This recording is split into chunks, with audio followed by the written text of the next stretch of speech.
Good evening. നമ്മുടെ കേരളത്തിൻ്റെ കടമെടുപ്പിനെ കുറിച്ച് നേരത്തെ ചില വീഡിയോകൾ നമ്മൾ പരാമർശിച്ചതാണ്. ഈ ഒരു സംവിധാനം, അതായത് കടമെടുപ്പ് രാഷ്ട്രീയം എന്ന് ഞാൻ പറഞ്ഞായിരുന്നു.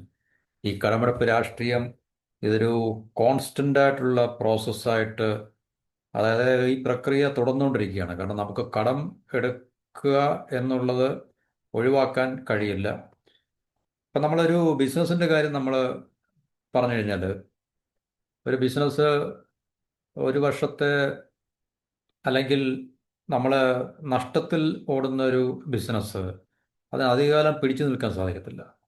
അതൊന്നുകിൽ ആ ബിസിനസ് ക്ലോസ് ചെയ്യുക, അല്ലെങ്കിൽ മറ്റാരെങ്കിലും അതിനെ ടേക്ക് ഓവർ ചെയ്യുക എന്നൊക്കെയുള്ളതായിരിക്കും അതിനകത്തിൽ സാധാരണയായി നമ്മൾ കണ്ടുവരാറുള്ളൊരു രീതികൾ എന്ന് പറഞ്ഞു കഴിഞ്ഞാൽ. ഇപ്പോൾ ഒരു സംസ്ഥാനം എന്ന് പറയുന്ന ഒരു സംവിധാനം, അതായത് ഭരണ സംവിധാനം, സർക്കാർ ഭരണ സംവിധാനം ഒക്കെ ആയതുകൊണ്ട് നഷ്ടത്തിൽ ഓടുന്ന ഒരു സംവിധാനമാണെങ്കിൽ തന്നെയും അതിനെ പിരിച്ചുവിടാനോ അല്ലെങ്കിൽ നമ്മൾ കമ്പനി കൂട്ടുന്നതൊക്കെ പറഞ്ഞില്ലേ, ബിസിനസ് ക്ലോസ് ചെയ്യുക, അതുപോലെ ക്ലോസ് ചെയ്യാൻ സാധിക്കത്തില്ല ഇതിന്. അതുപോലെ തന്നെ മറ്റാർക്കും ടേക്ക് ഓവർ ചെയ്യാൻ സാധിക്കത്തില്ല, മറ്റാർക്കും എന്ന് പറഞ്ഞാൽ പ്രത്യേകിച്ച് പുറത്തുള്ള ആർക്കും. അപ്പം നമ്മളുടെ കേരളത്തിൻ്റെ അവസ്ഥ എന്ന് പറഞ്ഞു കഴിഞ്ഞാൽ കടമെടുക്കുക, വീണ്ടും കടമെടുക്കുക, വീണ്ടും കടമെടുക്കുക. അപ്പോൾ ഈ കടമെടുക്കുക എന്ന് പറഞ്ഞു കഴിഞ്ഞാൽ ആഭ്യന്തരമായിട്ട് മാത്രമേ നമുക്ക് കടമെടുക്കാൻ സാധിക്കത്തുള്ളൂ, സംസ്ഥാനമായതുകൊണ്ട്. കാരണം ബാഹ്യമായിട്ടുള്ള, പിന്നെ രാജ്യത്തിന് വെളിയിൽ ഒരു സംസ്ഥാനത്തിന് പോയി കടമെടുക്കുവാനൊന്നും അത്ര എളുപ്പമല്ല. കാരണം കേന്ദ്രത്തിൽ കൂടെ മാത്രമേ ബാഹ്യമായിട്ട് കടമെടുക്കാൻ കഴിയുമെങ്കിൽ തന്നെ അതിന് ഒരു സാധ്യതയുള്ളൂ. എന്നുവെച്ചാൽ നമ്മുടെ രാജ്യത്തിൻ്റെ നിയമവും സംവിധാനം അനുസരിച്ചിട്ട് ബാഹ്യമായിട്ടുള്ള എല്ലാ സംവിധാനങ്ങളുമായിട്ടുള്ള ബന്ധങ്ങൾ കേന്ദ്ര ഭരണകൂടമാണ് നിർവഹിക്കുന്നത്. ഇപ്പം നമുക്ക് കേരള വേൾഡ് ബാങ്കിൽ നിന്ന് ലോൺ എടുക്കുന്നു അല്ലെങ്കിൽ ലോൺ കിട്ടിയെന്ന് പറഞ്ഞു കഴിഞ്ഞാൽ തന്നെയും അത് കേന്ദ്രം എന്ന് പറയുന്ന സംവിധാനത്തിൽ കൂടി മാത്രമേ നമുക്ക് ലഭിക്കത്തുള്ളൂ. ഓക്കെ. അപ്പോൾ 2000 കോടി കടമെടുക്കാൻ കേരളം കാത്തിരിക്കുകയാണ്. ഈ സാമ്പത്തിക വർഷം തുടങ്ങി ഏപ്രിൽ, മെയ്, ജൂൺ 3 മാസത്തെ കടം 12,000 കോടി രൂപയോളമായിട്ടുണ്ട്. ഓണത്തിന് മുമ്പ് എന്ത് ചെയ്യും, എന്ത് ചെയ്യാന്ന് ചോദിച്ചാൽ വീണ്ടും കടമെടുക്കും.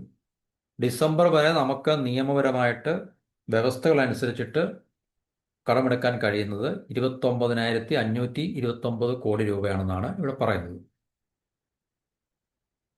നിലമ്പൂർ ഉപതെരഞ്ഞെടുപ്പ് കഴിഞ്ഞു. അതിൻ്റെ തൊട്ടു പിന്നാലെ കേരളം കടമെടുക്കുവാൻ വേണ്ടി തീരുമാനിച്ചിരിക്കുകയാണ്. റിസർവ് ബാങ്കിൻ്റെ ഒരു കോർ ബാങ്കിങ് സംവിധാനമുണ്ട്, ഈ കുബേര എന്ന് പറയും.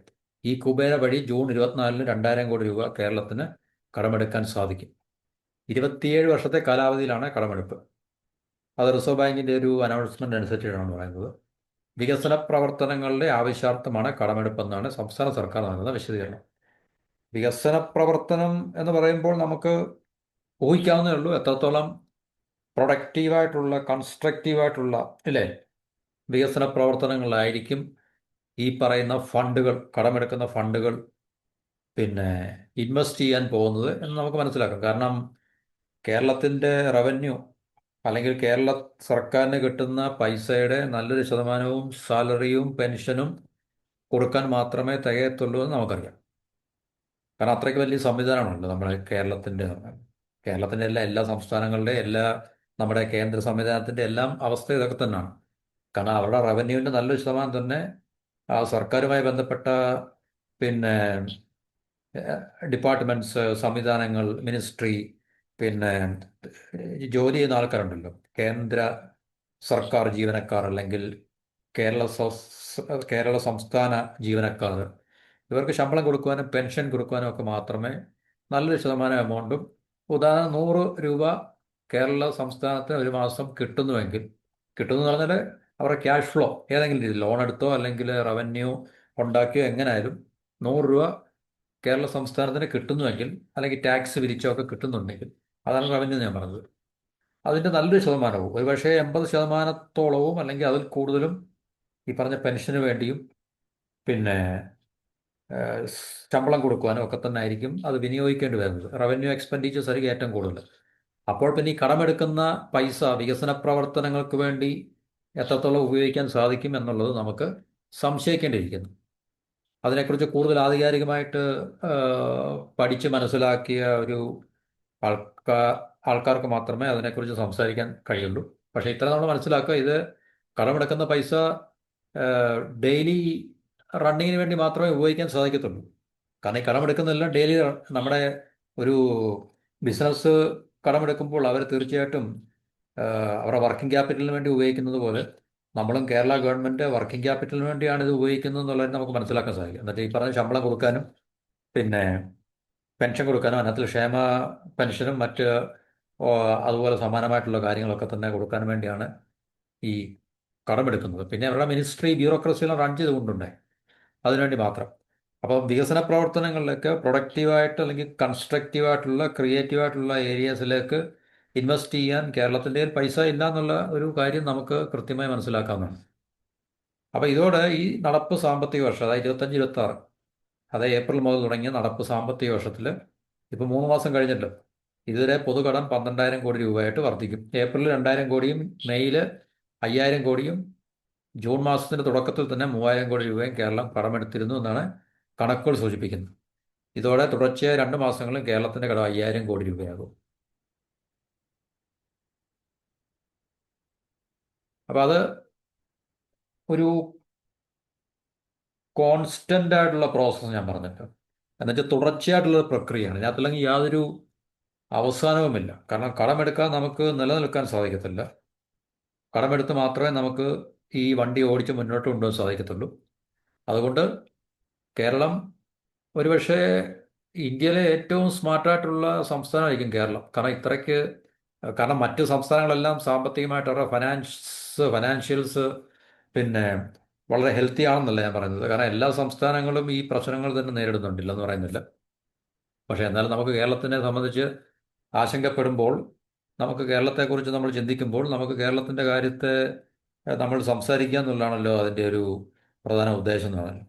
അപ്പോൾ കേരളത്തിനെ സംബന്ധിച്ച് ഇപ്പോൾ ഒരു ഏഹ്, രാജ്യം അല്ലെങ്കിൽ ഒരു പ്രവിശ്യ അല്ലെങ്കിൽ ഒരു സംസ്ഥാനം നമ്മൾ ഇന്ത്യൻ പോയിന്റ് ഓഫ് വ്യൂവിൽ സംസാരിക്കുമ്പോൾ ആ സംസ്ഥാനത്തിന് അല്ലെങ്കിൽ നമ്മുടെ കേന്ദ്ര ഗവൺമെൻറ്റിന് എങ്ങനെയാണ് അവർക്ക് കൂടുതൽ വരുമാനം ഉണ്ടാകുന്നത്? ഇപ്പോൾ വരുമാനം നമുക്കറിയാം, ഒരു ഗവൺമെൻറ്റിനെ സംബന്ധിച്ച് അവരുടെ ഏറ്റവും വലിയ വരുമാനം ടാക്സ്, ഫൈന്, ഫീസ് ഇതുപോലുള്ളതൊക്കെയാണ് അവരുടെ ഏറ്റവും പ്രധാനപ്പെട്ട വരുമാനം എന്ന് പറഞ്ഞു കഴിഞ്ഞാൽ, അല്ലേ? അപ്പോൾ ഈ ടാക്സ് കിട്ടണമെങ്കിൽ തീർച്ചയായിട്ടും ഏം, ഏറ്റവും പ്രധാനപ്പെട്ട അല്ലെ ഏറ്റവും കൂടുതൽ ടാക്സ് കിട്ടുന്നത് GST നിന്നാണ് ഇന്നെന്നാണ്. ഇൻകം ടാക്സ് കേന്ദ്രത്തിനാണ് കിട്ടുന്നത്. സംസ്ഥാനങ്ങൾക്കൊന്നും ഇൻകം ടാക്സ് കിട്ടത്തില്ല. പിന്നുള്ള മറ്റ് തദ്ദേശീയമായിട്ടുള്ള ചില ഈ ടാക്സുകളും അല്ലെങ്കിൽ ഇപ്പോൾ corporation tax, municipal tax, panchayat ഉള്ള ടാക്സ്, അല്ലെ മുനിസിപ്പാലിറ്റിയിലുള്ള ടാക്സ് എന്നൊക്കെ പറയുന്നതൊക്കെയാണ് സംസ്ഥാനങ്ങൾക്ക് പിന്നെ കിട്ടുന്നത്. പിന്നെ GSTയുടെ ഒരു വിഹിതവും കിട്ടും. അപ്പോൾ GSTയുടെ വിഹിതം നമുക്ക് കൂടുതൽ കിട്ടണമെങ്കിൽ ഇവിടെ കൂടുതൽ വ്യാപാരവും വ്യവസായവും ഒക്കെ ഉണ്ടായാൽ മാത്രമേ നമുക്കത് കൂടുതൽ കിട്ടാനുള്ള സാധ്യതയുള്ളൂ. അപ്പോൾ ഇൻഡസ്ട്രിയലി വ്യാവസായികമായിട്ട് ഏറ്റവും പിന്നെ മെച്ചപ്പെട്ട ഒരു പെർഫോമൻസ് ഒരു സംസ്ഥാനം ത്തിൽ ഉണ്ടാകുകയാണെങ്കിൽ തീർച്ചയായിട്ടും അവർക്ക് വരുമാനവും കൂടുതൽ ഉണ്ടാകാനുള്ള സാധ്യതയുണ്ട്. അത് തദ്ദേശ സ്വയംഭരണ പ്രദേശങ്ങളിലും എല്ലാം തന്നെ, പഞ്ചായത്തിലും മുനിസിപ്പാലിറ്റിയിലും കോർപ്പറേഷനിലും ഒക്കെ തന്നെ അവർക്ക് അതിൻ്റെതായിട്ടുള്ള വിഹിതങ്ങൾ കൂടുതൽ കിട്ടാനും അല്ലെങ്കിൽ കൂടുതൽ ബെനഫിറ്റ്സുകൾ കിട്ടാനും ഒക്കെ. കാരണം വ്യവസായങ്ങളും കച്ചവടങ്ങളൊക്കെ കൂടുമ്പോൾ, അപ്പോൾ കച്ചവടങ്ങളും വ്യവസായങ്ങളൊക്കെ കൂടണമെങ്കിൽ തീർച്ചയായിട്ടും അതിനൊരു ഇക്കോസിസ്റ്റം വേണം. അതിന് ഫേവറബിൾ ആയിട്ടുള്ളൊരു ഇക്കോസിസ്റ്റങ്ങൾ ഉണ്ടാകണം. അപ്പോൾ അങ്ങനെ ഫേവറബിൾ ആയിട്ടുള്ള ഇക്കോസിസ്റ്റം ഉണ്ടാക്കുക എന്നുള്ളത് അവിടെ നിലനിൽക്കുന്ന അതാത് സംസ്ഥാനങ്ങളിൽ നിലനിൽക്കുന്ന ഗവൺമെൻറ്റുകളുടെ ഉത്തരവാദിത്വമാണ്. അപ്പോൾ അവരെത്രത്തോളം ക്രിയാത്മകമായിട്ടാണ് ഭരണം നടത്തുന്നത് എന്നുള്ള ഒരു കാര്യത്തിൻ്റെ ഒരു അടിസ്ഥാനത്തിലാണ് തീർച്ചയായിട്ടും ഇങ്ങനെയുള്ള കാര്യങ്ങൾക്ക് ഒരു മാറ്റങ്ങളും അല്ലെങ്കിൽ പുരോഗതി ഉണ്ടാകുന്നത്. അപ്പോൾ കേരളത്തിനെ സംബന്ധിച്ച് എപ്പോഴും നമുക്ക് കടമെടുപ്പ് രാഷ്ട്രീയം അല്ലെങ്കിൽ കടമെടുപ്പ് എന്ന് പറയുന്ന ഈ ഒരു പ്രക്രിയ നമുക്ക് തുടർന്നുകൊണ്ട് പോകാമെന്ന് പറഞ്ഞു കഴിഞ്ഞാൽ നമുക്ക് ആ, ആഭ്യന്തരമായി നമുക്ക് സമാഹരിക്കാൻ കഴിയുന്ന വിഭവങ്ങളുടെ അളവ് കുറവാണ്. ആഭ്യന്തരമായി നമുക്ക് സമാഹരിക്കാൻ കഴിയുന്ന വിഭവങ്ങളുടെ അളവ് കുറവ് എന്ന് പറയുമ്പോൾ ഇവിടെ നിലനിൽക്കുന്ന വ്യവസായവും ബിസിനസ്സും ഒക്കെ തന്നെ തുച്ഛമാണ് എന്ന് നമുക്ക് മനസ്സിലാക്കേണ്ടി വരും.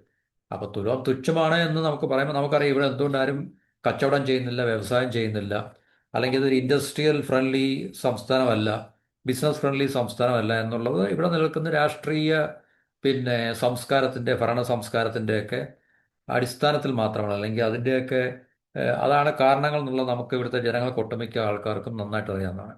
അപ്പം അതുകൊണ്ടാണ് നമുക്ക് ഇതുപോലെ സാമ്പത്തികമായിട്ടുള്ള വളരെയധികം പരാധീനതകൾ ഒരു സംസ്ഥാന സർക്കാർ എന്ന രീതിയിൽ നമുക്ക് അനുഭവിക്കേണ്ടി വരുന്നത്, നേരിടേണ്ടി വരുന്ന കാര്യം. ഇനിയും അടുത്തത്, നമുക്ക് ഈ പറഞ്ഞ സാമ്പത്തിക വർഷത്തിന്റെ തുടക്കത്തിൽ തന്നെ നമ്മൾ 4000 കോടി രൂപ കേരളം കടമെടുത്തിട്ടുണ്ട്.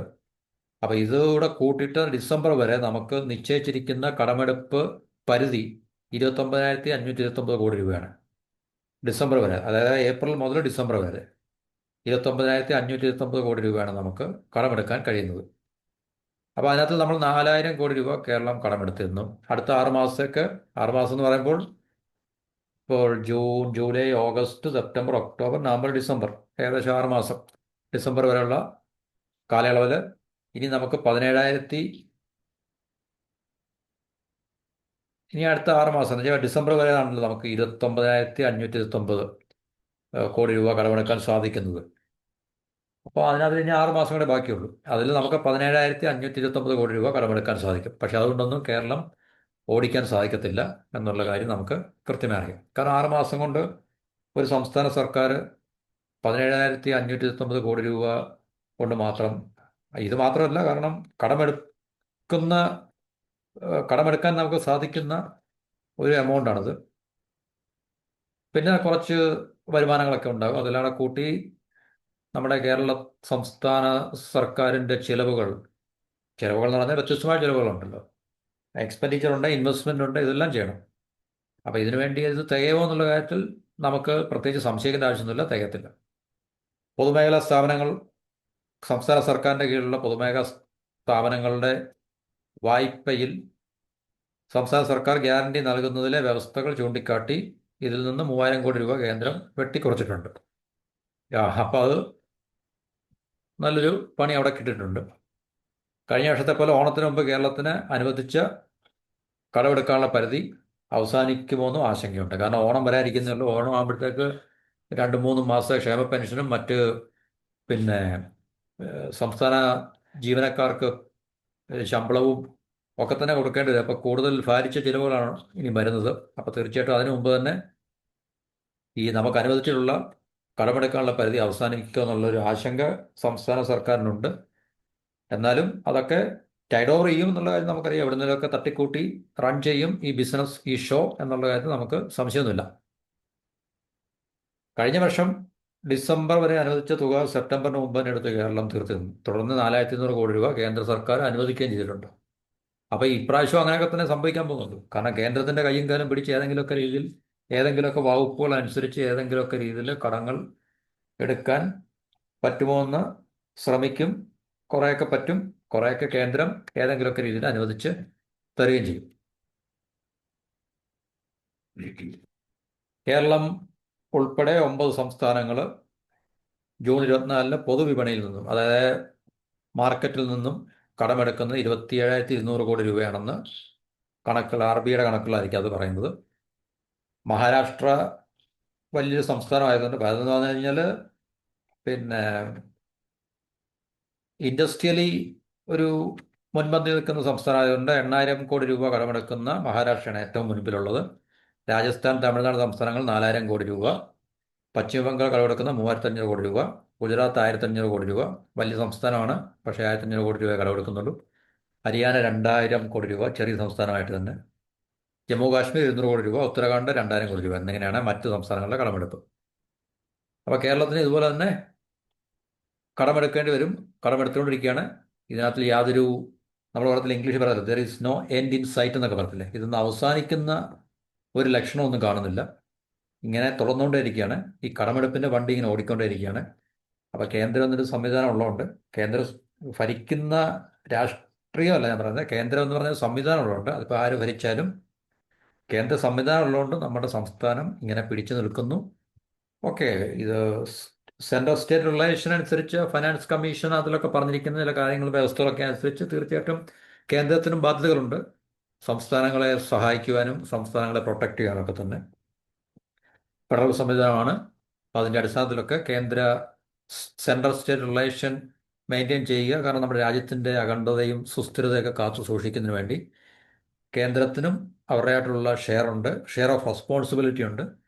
അത് കുറേ പൊളിറ്റിക്സ് ഒക്കെ ഉണ്ട് അതിനകത്തിൽ. ആ പൊളിറ്റിക്സ് മാറ്റി വെച്ച് കഴിഞ്ഞാൽ തീർച്ചയായിട്ടും അതൊക്കെ സ്മൂത്തായിട്ട് നടക്കുന്നുണ്ട്. എന്നാലും കേരളത്തിൻ്റെ നമ്മുടെ വ്യാവസായികവൽക്കരണം കൂടുതൽ ശക്തിപ്പെടുത്തേണ്ടതായിട്ടുണ്ട്. നമ്മുടെ സമ്പദ് വ്യവസ്ഥയുടെ ശാക്തീകരണം കൂടെ നമുക്ക് കൂടുതൽ മെച്ചപ്പെടുത്തിയാൽ മാത്രമേ ഗവൺമെന്റിന് വരുമാനം കൂടുതൽ ഉണ്ടാവുകയും അതുവഴി നമുക്ക് ഈ കടമെടുപ്പ് കുറയ്ക്കുവാനും സാധിക്കത്തുള്ളൂ. കടമെടുത്ത് ലോകത്തിലെ എല്ലാ രാജ്യങ്ങളും കടമെടുക്കുന്നുണ്ട്. അമേരിക്ക മുതൽ ഇങ്ങോട്ട് എല്ലാ രാജ്യങ്ങൾക്കും കടമുണ്ട്.